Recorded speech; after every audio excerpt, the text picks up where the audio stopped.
ఉన్నాను. ఈ దేశం గురించి పూర్తిగా తెలియజేస్తాను. ఏమని? శ్రీశైలానికి ఇగో వాయువ్య ప్రదేశంలో ఉన్నాను. మనకి చాలా ప్రధానమైనది ఏంటంటే జీవనదులు.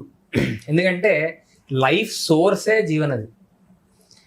అసలు ఆ నీటి గురించి చెప్పేటప్పుడు మనం మామూలుగా రోజు సంధ్యావందనంలో చేసుకునేటప్పుడు ఆపోహిష్ఠామయో భువః తాన ఊర్జేదధాతన మహేరణాయ చక్షసే. ఈ రకంగా ఏదైతే జలం ఉన్నదో ఆ జలాన్ని అధిష్ఠించి ఉన్నటువంటి దేవత ఉన్నాడో ఆయన నాలో శక్తిని నింపాలి గాక. అంటే మనం ఎంత అవేర్గా ఉన్నామో చూడండి.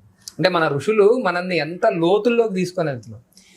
ఎవరికైతే జలమే జీవం అంతటికి కూడా మూలాధారం అని తెలిసి ఉంటుందో వాడు ఆ జలాన్ని పొల్యూట్ చేయడానికి సాహసించడు.